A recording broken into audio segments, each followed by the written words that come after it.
Haram love. This is a story of an unacceptable or forbidden love affair resulting from racist motives between a Sudanese Arab girl and a black African boy from South Sudan.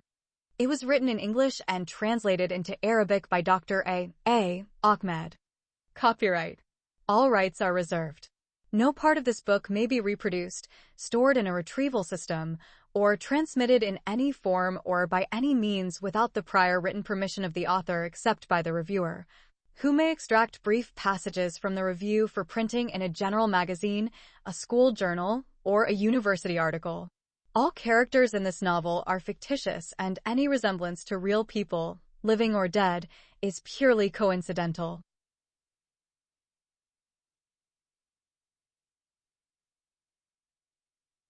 Chapter 11. Engagement Celebration. For the noble and wealthy Arab families in Sudan, marriage is a great occasion. This happy occasion will pass through many stages. At each stage, a lot of money will be spent. Starting with the proposal known as the opening of the mouth, the boy's family must hold a small party and invite only relatives and close friends. Then comes the official engagement day, which should be celebrated with a big party. Close relatives, distant relatives, neighbors, and friends should be invited, and everyone related to the families of the fiancé and fiancée. During the engagement, the engaged couple exchanges their engagement rings, which are made of pure gold. The fiancé will give his fiancée jewelry, clothes, shoes, saris, and other valuable gifts. After the engagement, money is paid to the family of the engaged girl, which is known as the dowry. Finally, the marriage and wedding ceremony must take place. These procedures can last for several months or a few years. During this period, the boy's family takes care of the girl. The fiancée will remain in her parents' home, but her future groom must provide her with food, clothing, and other necessities of life. The official engagement day for Aysen and Samir was scheduled to be 3 months after the day his sister Samira informed her about her brother's love and proposal. During the 3 months, the engaged couple met several times. Aysen began to admire Samir and felt that she had truly fallen in love with him. Her Arab lover and his wealthy family treated her like a queen. They often invited her to stay overnight at their palace. They showered her with many gifts. Samir took her to movie theaters, party events, beaches, Red Sea voyages, and visiting his relatives and friends.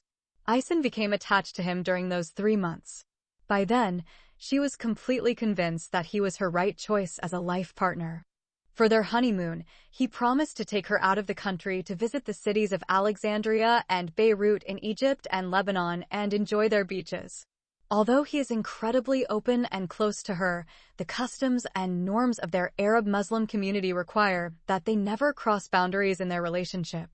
In other words, whenever they were left alone, they expressed their feelings for each other through strong, poetic words, but they never had sex. On a few occasions, Aysen allowed Samir to look into her beautiful eyes, embrace her sexy body, and kiss her on her sweet lips. Despite this, Aysen never loved Samir with the same amount of love she had for her first lover. She still loves her ex-boyfriend and misses him very much. But she did not tell her Arab lover about her previous love for her first lover. Samir's parents invited many people to attend the official engagement party of their beloved son. Even relatives from other cities were invited to attend the engagement party day. A lot of money was spent on buying expensive dresses, shoes, perfumes, bracelets, and jewelry for the beautiful fiancée Aysen. For example, the noble Arab family bought her many ornaments and jewels, all of which were made of pure gold.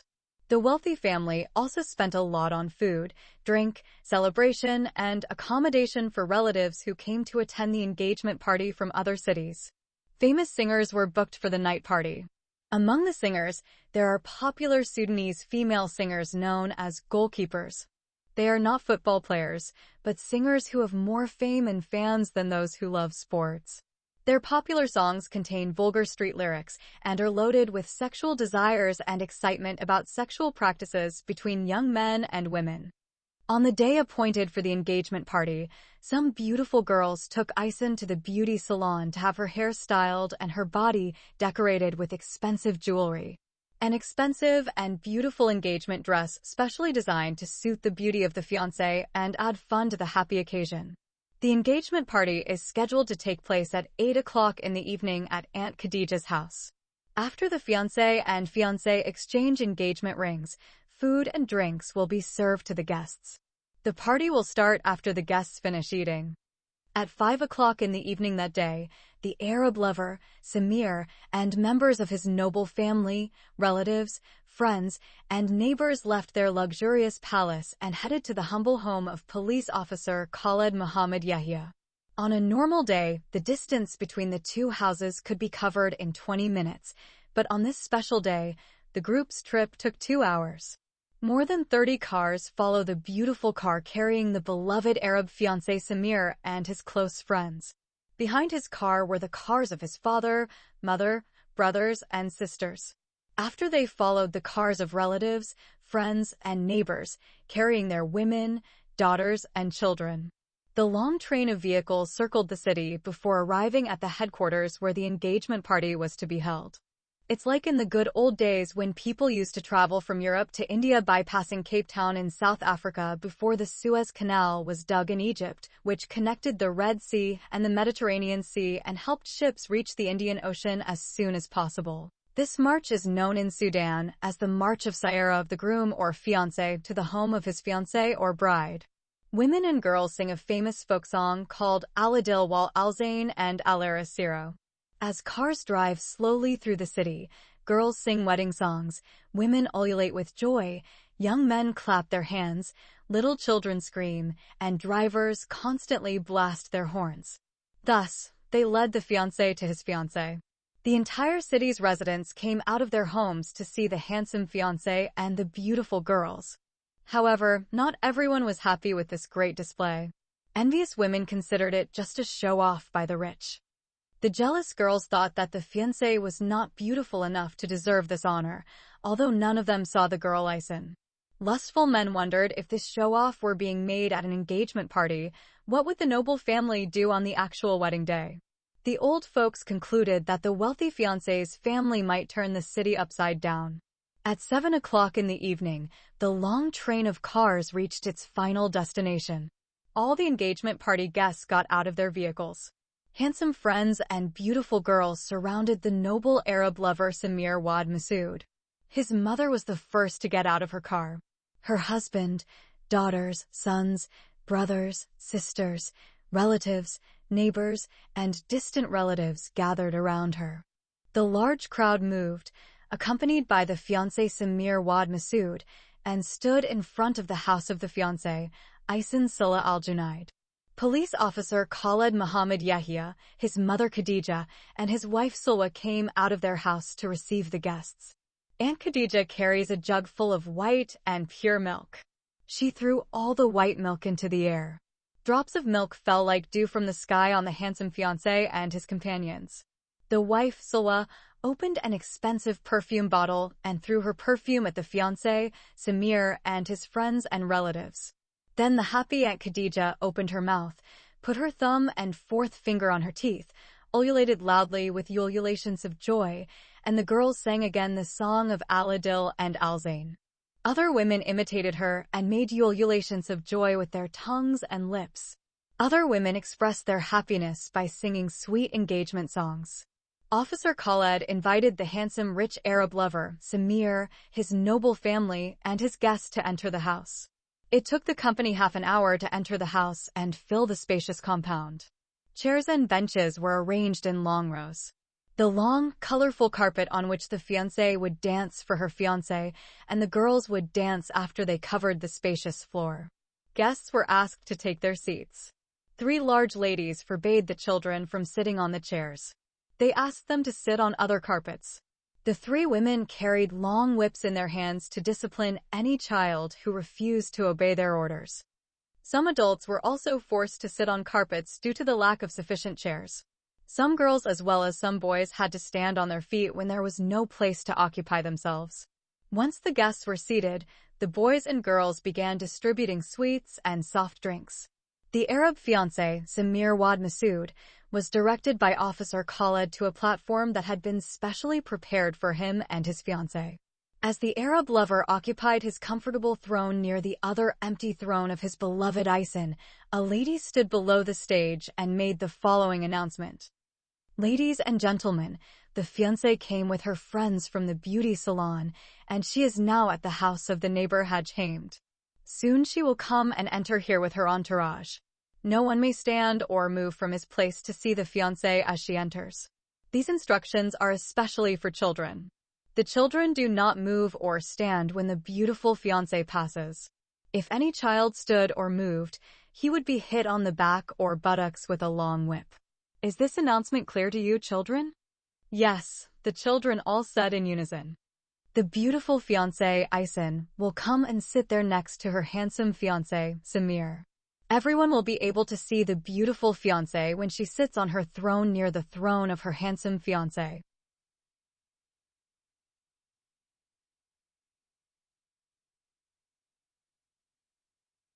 Chapter 12.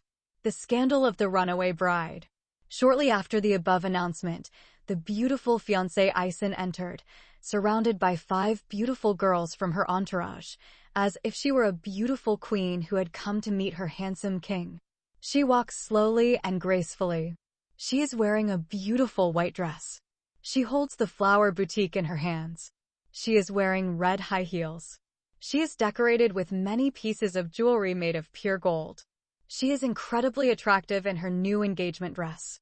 Everyone who had the opportunity to see a glimpse of her unparalleled beauty was touched by her sweetness and charm. Their eyes are wide open to see her exquisite beauty. Many guests haven't gotten a chance to catch a glimpse of her sweetness yet. They waited impatiently for her to ascend the stage and occupy the throne next to the throne of her fiancé. When Isin saw the large crowd that had gathered to see her, her eyes filled with tears. She remembered her mother and father. She wished they were present to see how their only daughter was loved and honored. The fiancée continued walking until she reached the edge of the platform.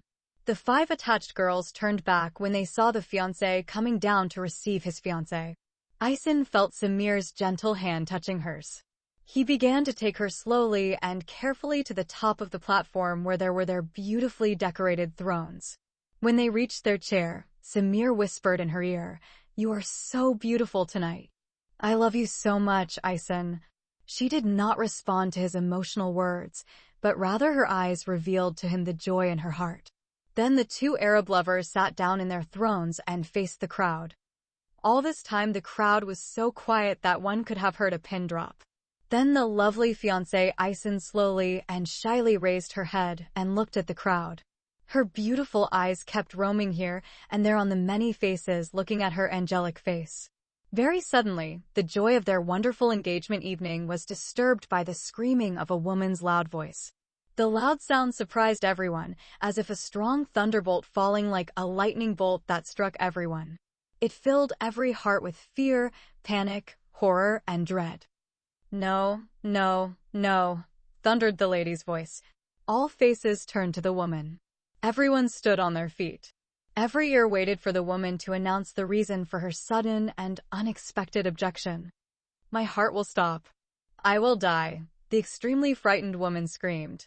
Her screams are stronger, more horrific, and more violent than the voice of the Nigerian Felicia woman who discovered the murdered Walid Haram in the creek, or the body of the dead illegitimate child in the city of Gadaref. That was on a Friday morning, and today is also a Friday evening. The second difference is that that woman was African and today this woman is Arab. While she was screaming like crazy, she was shaking and sweating. She couldn't control her body, and so she fell on some ladies sitting behind her. 2 women are close enough to prevent the screaming woman from falling flat on her back and breaking her neck. Help me, I can't breathe." People gathered around the terrified woman. They thought she was having a major heart attack. "Bring me Samir's mother. I have to open my heart and tell her something before I die of a heart attack." Samir and his mother made their way through the crowd and reached the lady. The noble Arab lover of Isin was the first to reach the terrified woman. He recognized her as his mother's sister. She is his visiting aunt who came from another city. She was breathing with great difficulty when Samir and her sister reached her. She's still sweating and shaking like a reed. She has to force the words out of her mouth. She grabbed her sister, Samir's mother, by her clothes. Then she shook her so violently that Samir's mother thought her sister was going to kill her. Dust and ash will cover your head and fill your mouth. You will bring shame and scandal to the noble family of your husband, the free Arab Sheikh Masood. Her powerful and angry performative words filled the ears of Samir and his mother with terror like a bolt of thunder. Thinking that she had lost her senses and had become insane and therefore no longer knew what to say or do. Ashes will cover your head and dust will fill your mouth if you allow your pure Arab son to marry this girl. Those last words came out like arrows from the woman's big mouth, and they struck Samir and his mother's hearts like poison daggers. This girl is fake. Her real name is Insaf Sulla al-Junaid. She had become pregnant with an illegitimate child, born out of adultery. The boy with whom she committed adultery is a Negro, black-faced, Southern Dinka slave. Her Arab father, Hajj Sulla al-Junaid, had locked her inside the house for 6 months until she gave birth to her child, Wad al-Haram. She and her mother, Haja Amina, killed the cursed child and threw his body at night into a seasonal creek called Khor Abu Farga. To hide the scandal, her religious father, Hajj Sulla al-Junaid, married her to an old man named Hajj Taha. This same criminal girl killed her groom, the elderly man Hajj Taha, on their first wedding night. That same night she escaped. Gaddaraf City Police launched a large-scale search for her in the city. They even searched for her in every village and city in Sudan, but they did not find her. Today, she sits here without shame and wants to marry the son of the most noble, authentic Arab man and the wealthiest of people in Port Sudan City.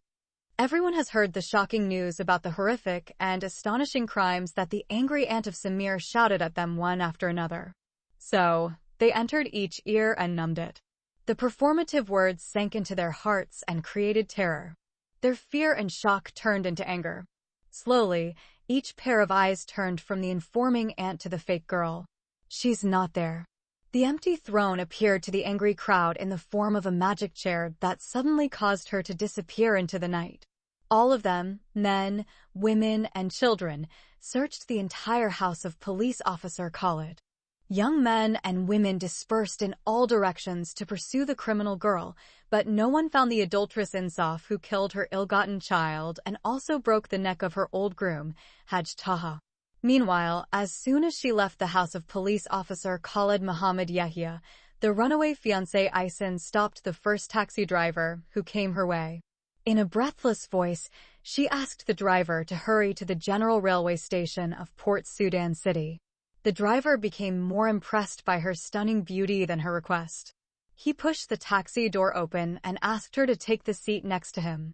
The runaway bride, Insaf Sulla al-Junaid, obeyed him, entered her body, and sat near him. She looked so terrified. She felt as if her personality was suddenly split in half. One chases the other. The dead Insaf has risen from the grave of the dark and depressing past and assumed complete authority over the innocent alive Aysen.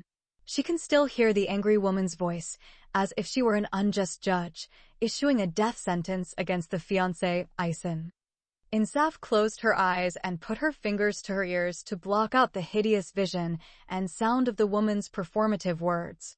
The woman's face was like a human monster or a terrifying female zombie that came out of her grave or came from the forest and spoiled the happiest moments of her life. Insaf concluded that she had lost her wealthy Arab fiancé, Samir, forever, just as she had lost her African friend, Ding, before him. In an instant, everything turned upside down. Everyone is her enemy now. She cried bitterly when she remembered the kind old woman, Aunt Khadija, the beautiful sister-in-law, Sulwa, and the loving Arab police officer, Khalid Muhammad Yahya. What will they think about her anymore? She felt that she brought them great shame. She has spoiled their names and tarnished their good reputation among the people. Everybody will hold them all responsible for harboring an unidentified girl when they know nothing about her past.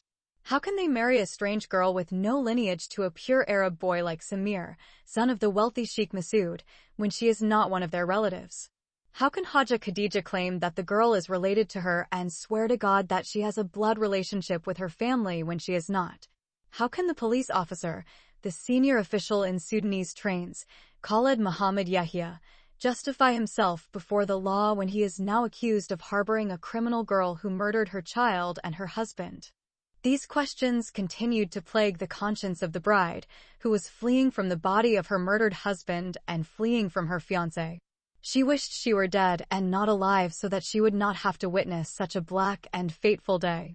Then the thoughts of the frightened fiancé, Aysen, moved to her Arab fiancé, Samir, and his noble family. What will happen to her second lover, Samir, after he learns about her hidden past? Will he believe every word the crazy woman says about her? Although she did not hear every word the angry woman said about her, Insaf guessed the rest of her report. She knew that the woman would tell them about her love affair with the black African boy, Deng, and her forced arranged marriage to the old Arab man, Haj Taha, who was 77 years old. Her father performed her marriage contract in the mosque with an elderly groom who was the same age as her late grandfather Al-Junaid, and she was a teenage girl at the age of 17. The runaway bride emerged from her dark past with a jump of terror when she heard the taxi driver talking to her. "Are you okay, miss?" the driver asked. Before answering his question, the terrified fiancé, Aysen, realized that her face was full of tears. She took her handkerchief from her handbag and wiped the tears falling like rain from her eyes. She suddenly realized that she was still wearing her expensive jewelry. She became afraid that the driver would see her wearing these ornaments and try to harm her and steal her jewelry. She quickly stripped off her pieces of costly jewelry and hid them inside her handbag. Aysen noticed that she had a lot of money in her possession inside her handbag too. She felt some relief when she made this discovery. As soon as the taxi arrived at the Port Sudan railway station, she paid the fare to the driver, hurried into the train station, bought her ticket, and boarded the first train traveling outside the city. She reserved her seat at the last stop of this long train. An hour after she boarded, the runaway bride, Insaf, was able, through her heavy tears, to see the passengers running to catch the train as she looked through the window.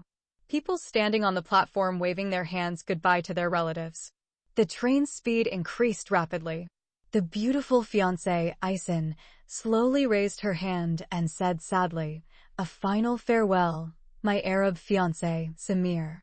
Goodbye forever, my love, and we may never meet again even after our death, where you will be in heaven and I will be in hell."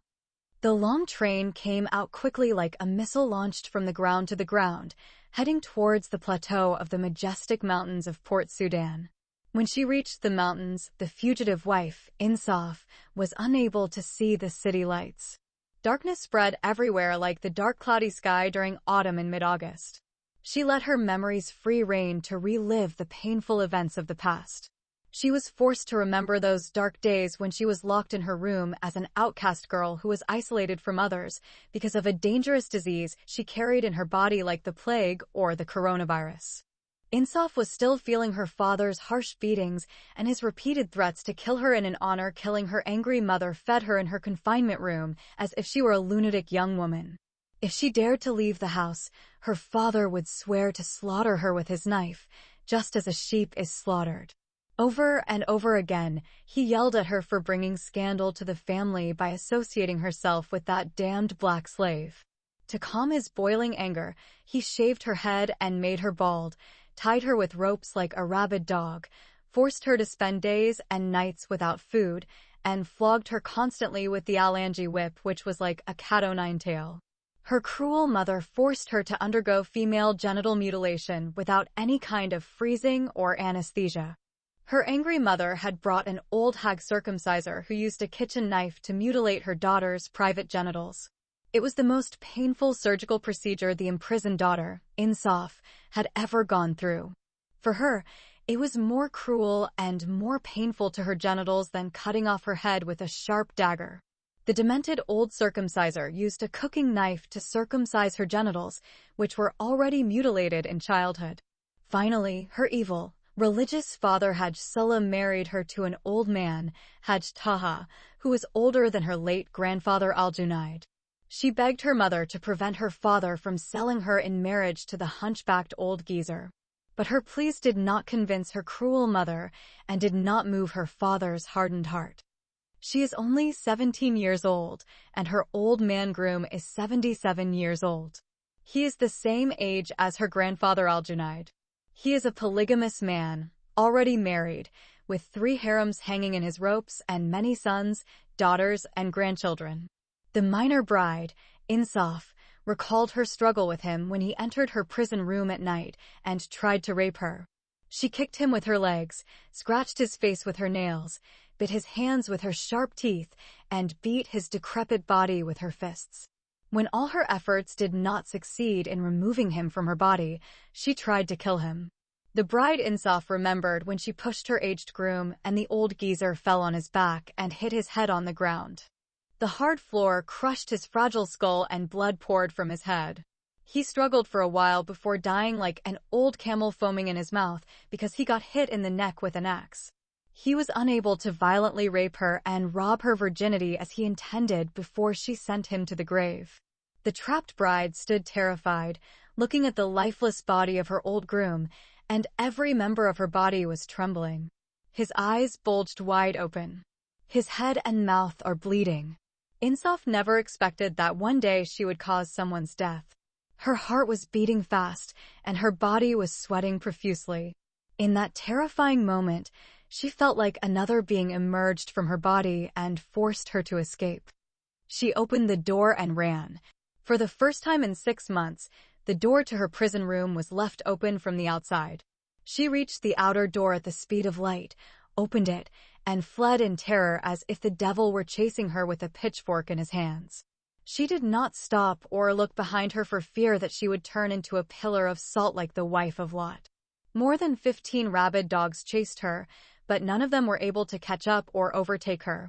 She entered the Dry Creek, which is the creek in which the murdered illegitimate child was found, whom she was accused of having given birth to through adultery with her African lover, the so-called uncircumcised slave, the black Negro Ding.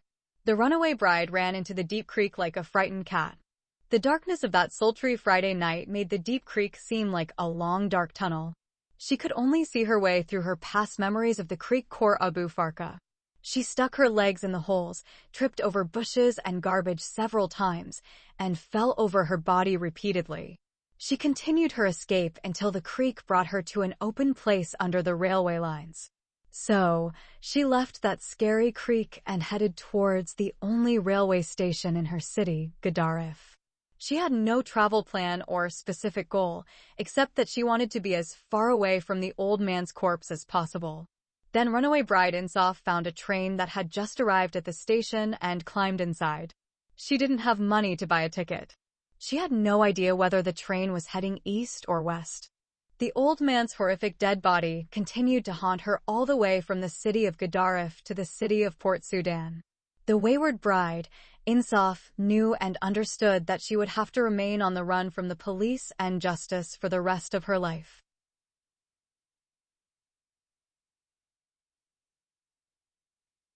Chapter 13. A long 4-day train trip. While remembering those horrific memories of her dark past, Insaf does not know how far the train has come. Every now and then, she felt the train stop. At every stop, she could hear people chattering. These people spoke many different dialects, but she didn't understand any of them. Very few passengers can speak her native language. Those Eastern Beja tribes cannot speak Arabic. The runaway girl's attention turned to her future in Khartoum City. She has no idea why she decided to go to Sudan's capital. She doesn't know anyone there and what will happen to her in that big city. She had never visited Khartoum before. Her strict Muslim father would not allow her to go even a mile from her hometown. The first time she traveled outside of her city was when she escaped from the old man's corpse. He was like a zombie that rose from his grave and chased her out of Port Sudan City.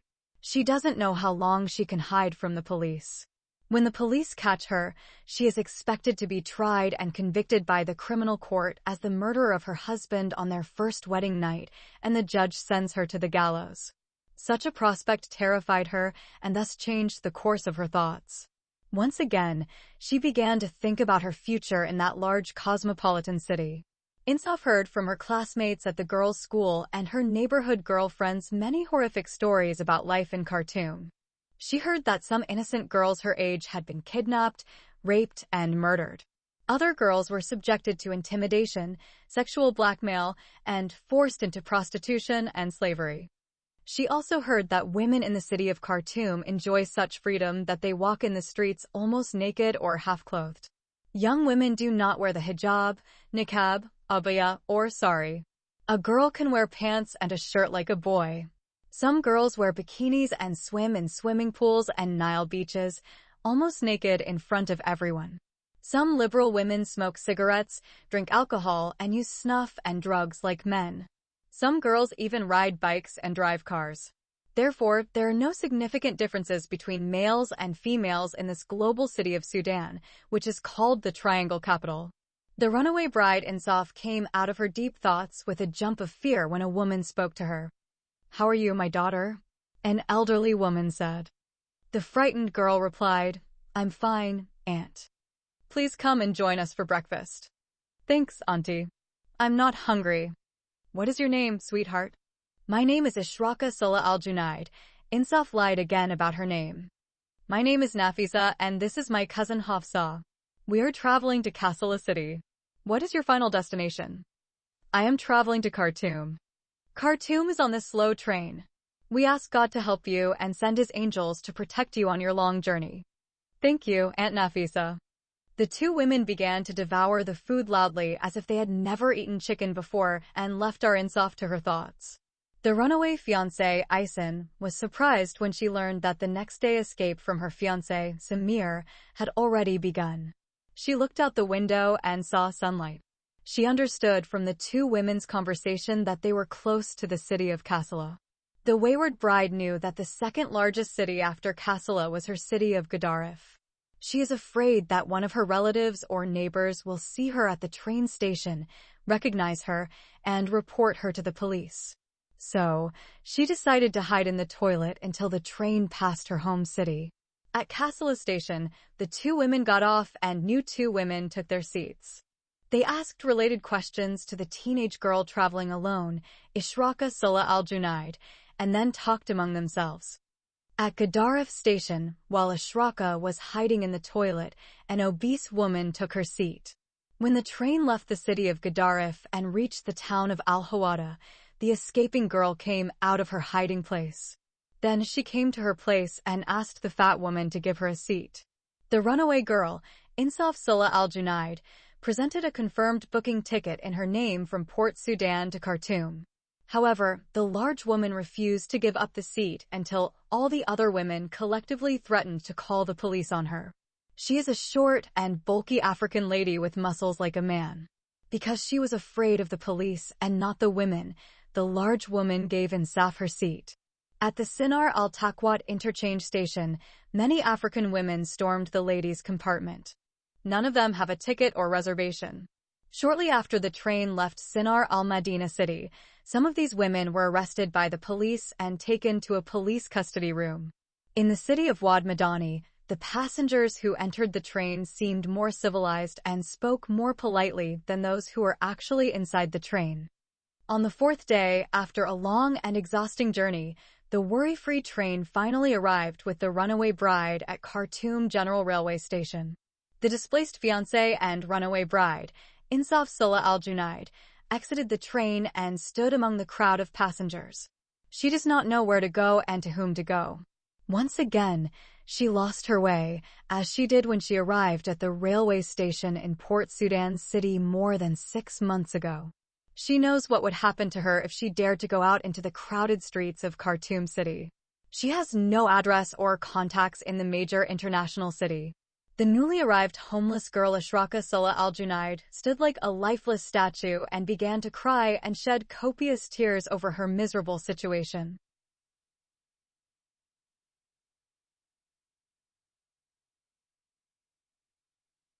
Chapter 14. A quarrel between two girlfriends. In the cities of the eastern region, such as Port Sudan, Kassala, and Gaddarif, it is not usual for a single, unmarried girl to live alone. Even for a single man, it is exceedingly rare to see a male living alone. People will always complain if a bachelor rents a hut in someone's house in their neighborhood. They consider the life of an unmarried man alone to be as dangerous to their daughters and sons as the plague. If any family finds out that their son is associated with such an unmarried man living alone, they will ban him. If the boy cannot be restrained, the people of that area will come together and force that single man to leave immediately and move to another neighborhood. They believe that bad vices such as smoking cigarettes and shisha, drinking alcohol, using drugs, theft, armed robbery, sodomy, rape, and adultery are picked up by young men in the homes of unmarried men. But in a big city like Khartoum, people don't care much about a single man who lives alone. Even young single girls in their teens live alone here and there. It's okay as long as the girl who rents and lives alone doesn't bring a man into her apartment. If something like that was discovered, the neighbors would constantly harass that girl until she moved out of the building and went somewhere else. University students began the practice of living together. Most of these students are from regional cities. To solve the housing problem, some regional university girls rent a large apartment and live in a group. For each regional city, there is a student association. Each association rents 3 or 4 apartments to house its girls. In every building, there is a guard. The main duty of the guard is to protect the girls from any male intruders. A girl can meet her lover anywhere else, but not in those rented apartments. They are known as girls' apartments, and therefore only girls are allowed to enter and live there.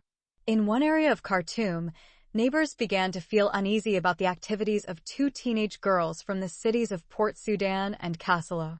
These 2 girls live in one apartment with 2 double rooms. The neighbors thought the 2 girls were university students. People complained and alleged that the 2 student girls brought men to their apartment late at night. Although such an immoral practice does not happen every night, it does happen once or twice a week. Neighbors who claimed to have seen the men said they were different. So, they decided that the 2 girls were undercover prostitutes, but disguised themselves as 2 university students. To get rid of them and their lewd actions, the neighbors complained to the owner of the building. The landlady went to the 2 girls and warned them not to repeat such an unwanted practice.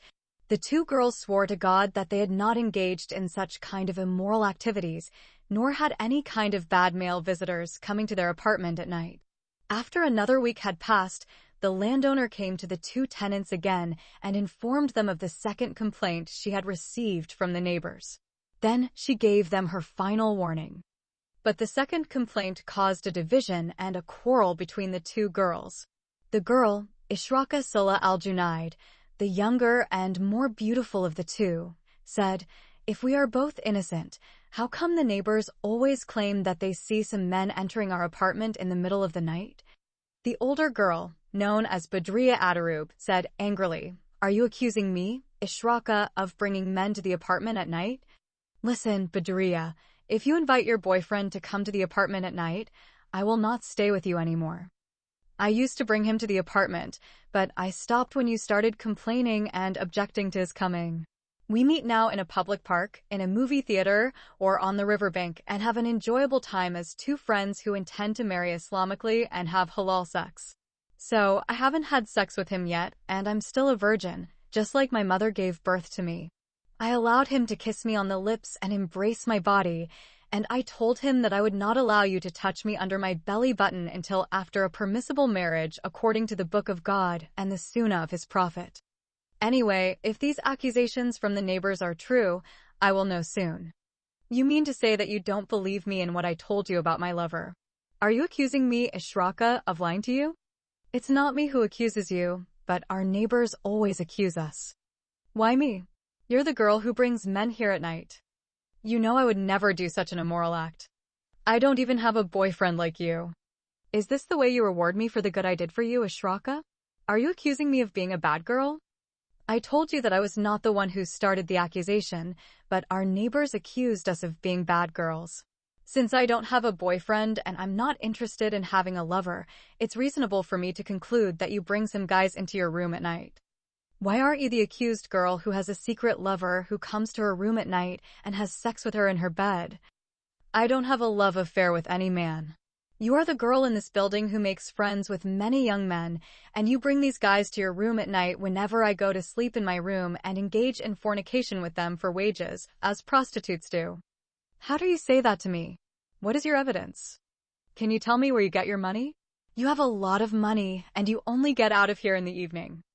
I told you I work as a secretary and my boss pays me well. I asked you to show me your workplace, but you always make excuses. I told you my boss doesn't want me bringing anyone into his office. Badriya continued to defend herself against the accusations of her roommate, Ishraka, who accused her of practicing prostitution. Badriya would stop from time to time and say to Ishraka, "Is this how you reward me for the good I did for you?" The quarrel between the two girlfriends raged until some of the neighbors heard their fighting words.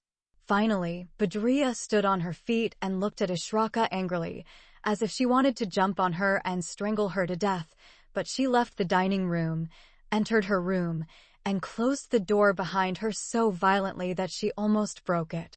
Ishraka remained sitting in the dining room, staring at her friend's door. As time passed, her anger began to melt. When she no longer held a grudge against her friend, she felt sorry.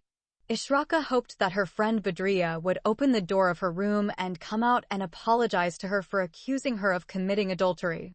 Instead, Badriya went to bed without eating dinner. She also lost her appetite. While she was sitting alone, Ishraka began to think about the neighbors' accusations against them. Why do the neighbors in the residence accuse only the two of them without pointing the finger at the other girls? There are several girls living in the same building, but none of them have been accused of such a serious case. This question led Ishraka to conclude that Badriya either brought her boyfriend secretly at night or that some men were visiting her. If the second possibility is proven true, her roommate, Ishraka, will decide to separate from Badriya. If he was just her friend, she should put an end to his visits. In order to find out the truth, Ishraka decided to spy on the activities of her friend Badriya. When she had reached this decision, she got up from her chair and went out of the living room and into her room. She looked at her watch and realized it was midnight. She turned off her lights and went to bed. She couldn't sleep right away. As she lay on her bed, Ishraka began to think about her past. She remembered when she met the girl Badriya for the first time at the General Railway Station in Khartoum City. At that time, she had just arrived in the Sudanese capital city, coming by train from the Sudanese Red Sea port of Port Sudan, and she had nowhere to did not know anyone in the large cosmopolitan city. It was Badriya who met her and introduced herself to her. She is a genuinely nice and friendly girl. In the largest train station in Sudan, Ishraka has fallen in love with her since the day they met by chance. From the first meeting, the two girls became good friends. They shared their problems with each other. In many ways, the two girls discovered they had similar problems. Badriya from Port Sudan. She ran away from home because her brother wanted to slaughter her in an honor killing. Her neighbors had also accused her of having relationships with different men and told her brother that his sister had become a prostitute. Ishraka from the city of Kassala. She ran away from home and her city when her drunken brother wanted to force her to marry his criminal friend. This is what each of them said to the other, the reason for their escape from their cities and coming to Khartoum. Badriya suggested to Ishraka that she come and stay with her in her apartment. It has been 1 month since the two girls started living together. Badriya does not burden Ishraka by sharing the rent for the apartment. She knows that Ishraka has no source of income. She promised to find her a job. Therefore, Ishraka continued to live with Badriya, hoping to find a way to earn a living. Badriya has beautiful and expensive clothes. She also has a lot of money. She always said that the rich businessman she worked for as his private secretary paid her well. While Ishraka was engrossed in these thoughts and memories, she heard some movement in their apartment. At first, she thought it was Badriya. But then, she wondered why her friend was moving when the light was off. She got out of bed and slowly moved towards the door of her room. In the dim light that came from outside the apartment, she saw the silhouette of a man. Before she could tell who he was, the man entered Badriya's room. He pulled the door closed behind him. Ishraka went to her friend's room and stood in front of the door. She concluded that the man came to meet Badriya and was one of those men who came at night to commit adultery with her. When she reached the door, she put her ear to the keyhole. Didn't hear anything. She thought her slut friend told the fucking guy not to make any noise. She decided to go back to her room and wait for the bad man to leave, and then she could catch her friend red-handed with the man committing the heinous act of fornication with her. Once Ishraka returned to her room, she heard her friend's door open. She looked through the keyhole and saw the man. She could not believe that Badriya could bring such an ugly man into her room to commit adultery with him in exchange for a fee. His dirty clothes and thick hair reminded her of some of the Beja tribesmen she had seen in eastern Sudan when she was living in Port Sudan City. His eyes are red. His hair stood like a wild bush above his large, square head. She knew that he was a member of the Hadandawa tribe who lived in eastern Sudan. The scary-looking man quickly moved to the outer door. Then he opened the door and ran away and disappeared. Ishraka was surprised to see the ugly man running away and leaving the outer door open. She quickly ran to the outside door and closed it. Then she went to her friend's room. She knocked on her door forcefully and with extreme anger. Badriya, Badriya, please open the door for me because I saw everything you did with that scary man who looks like an accursed devil. Ishraka repeated her insubstantial accusations to Badriya several times. When there was no response, she pushed the door open and entered. When she saw her friend, she was terrified and started shaking and muttering unintelligible words. She found Badriya lying on the ground surrounded by a pool of blood. A large dagger had been inserted into her chest. Ishraka's body was paralyzed and her eyes became wide open. The horrific sight of her friend Badriya's murdered body reminded her of the body of the old man Haj Taha, whom she killed when he tried to rape her on their first wedding night. As soon as she overcame the shock, runaway bride Insaf turned her back and fled from her friend's room. She didn't stop in the dining room. She opened the outer door and fled into the street as if the devil were chasing her with his horns on his head and a pitchfork in his hands. She's running as fast as she can. If anyone saw her running away, he might conclude that she would never stop again. It was still dark when the runaway girl, Ishraka, finally got tired and fell in the middle of the street. I collapsed like someone who had been shot by many poisoned arrows. Her body became numb, and she was sweating profusely. She felt as if 1,000 ants were crawling over her body. She's breathing hard. Her vision was obscured by complete darkness. She wanted to empty her stomach, but she couldn't. She struggled to call for help, but her voice failed her. She knows she will die like a stray dog on the street. No one is there to witness her death alone. Eventually, she fell into a long coma. Then her lifeless body entered a deep, bottomless pit, and she passed away.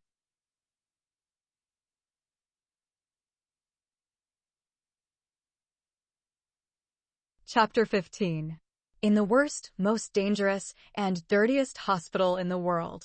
The teenage girl who twice escaped death has her deceased soul struggling to emerge from the bottomless pit of darkness that has engulfed her soul and submerged her body for so long. Her 5 senses are still paralyzed and do not respond properly to the efforts of her soul, which is struggling to survive. After a long struggle, her sense of smell returned, but she began to react to the worst smell she had ever inhaled through her nose. At first, she thought she was resurrected as a zombie in a cemetery surrounded by decaying dead bodies that gave off a pungent odor. She wished her nose would be cut off so that she would never be able to feel that disgusting feeling of smelling the stench again. She tried to plug her nose with her hand before she choked to death, but her limbs were still not well connected to his brain. Her hearing is the second sense organ that responds to her unproductive efforts. Her ears began to fill her head with the screaming of children, the chatter of women, the crying and wailing of people, and conversations in different tongues. The many foreign languages made her believe that she had in fact died and been cast into the fires of hell, and these people were infidels.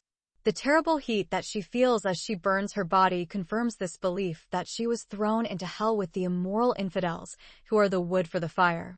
The intense fever burning her body confirmed to her that it was the flames of hell, which she had been told was a fire whose fuel was people and stones.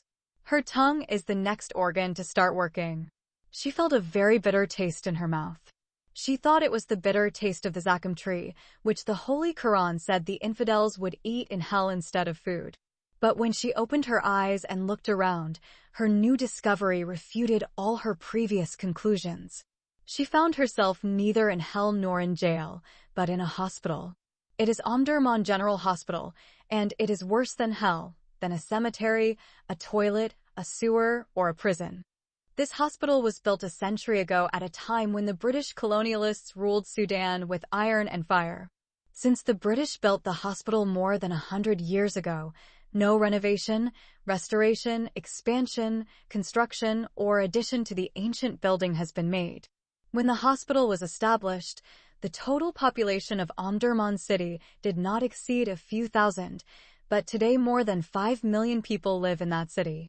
The hospital is known for its filth.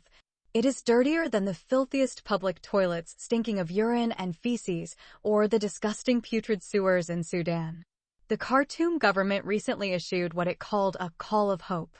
It called on philanthropists and wealthy people to contribute donations to clean the hospital and improve health conditions there.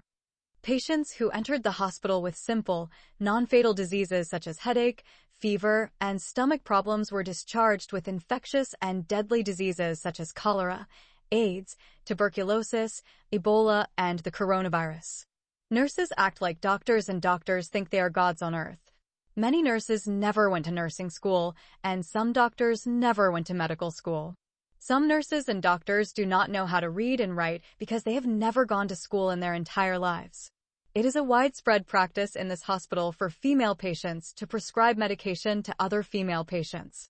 Even the medicines are sometimes sold to ill women that the female sweepers stole from the families of other sick women. Unfortunately, when the runaway girl Ashraka opened her eyes and discovered that she was in the Omdurman General Hospital, it happened to be the day of the visit. On the day of the visit, anything goes. The patient can receive any number of visitors. If the sick person is an influential man in his community, all the members of his tribe and the residents of his neighborhood must come to see him on that day while he is bedridden. Not visiting a patient in the hospital may lead to animosity that will last forever. Each visitor is expected to bring food or fruit to the patient. Women find nothing more interesting than a visit to a female patient in the hospital. It is a good opportunity to free them from house arrest and domestic responsibility. In addition, the hospital is a good place to meet other women and exchange information and gossip. For teenage girls, in addition to all the above advantages, the hospital is a wonderful place to meet their young, handsome lovers. Boyfriends go there to meet their girlfriends. Unmarried girls go to the hospital to find life partners. Husbands who want to be polygamous visit the hospital to search for a second or third wife, while the wives go there to fight the harmful wives competing with them in their polygamous husbands. As soon as Ashraka looked around, she saw children playing, urinating, farting, defecating, vomiting, and sucking their mothers' emaciated breasts. The ladies chatter, laugh, and cry. Patients eat, drink, cry, suffer, and die. Nurses give injections and medications, dress wounds, and change patients' clothes. Other animals and insects, such as cats, rats, ants, lizards, flies, cockroaches, and mosquitoes, are also busy biting, cannibalizing, and sucking the blood of humans. Ashraka closed her eyes and allowed the insects to feed on her flesh. She wished someone would come and cover her body. Of all the 77 female patients in the women's ward, she is the only patient who has no visitors that day. She is in a completely helpless state and does not move, as if she has become a vegetable. She remained in that comatose state all night until the next day. Late the next afternoon, a nurse came and checked her heart to see if she was dead and gone for good or still alive. She knows that the strange girl has been in a coma for a long time. Then Ashraka opened her eyes and looked at the nurse. The nurse said in amazement, "Finally, you have come out of that long coma." The sick girl responded with a faint smile. What is your name, miss? My name is Anam Sulla al-Junaid. Insaf lied again about her real name. She deliberately lied to hide her true identity for fear that the police would learn that she had twice escaped from 2 murdered bodies. Where do you live? I'm a strange girl in the city. Well, that explains the mystery for us. Not a single visitor has come to see you since you came here a week ago. Inam remained silent. You're having a nervous breakdown. Doctors don't yet know the cause of your illness. There is no indication that you were attacked or beaten by street prostitutes or raped by someone. Some people found your body while you were lying unconscious in the street and brought you here. The nurse stopped for a while and looked at Anam expectantly. When the patient Anam did not say a word, the nurse resumed speaking. You are not even pregnant with Walid Haram or an illegitimate child through adultery, rape, or incest. Have you ever faced any problem with your heart or nerves, or suffered a nervous breakdown or emotional shock such as trauma? Not at all, the homeless girl, Inam, answered calmly. Do you want the hospital administration to contact your family? I have no family, relatives, or acquaintances in Khartoum City. The nurse looked suspiciously at the unidentified patient, Inam. What is the name of your city or village where you were born? I am from Kassala City. The nurse printed the name of her city in her notebook and added the name of the patient, Inam Sulla al-Junaid.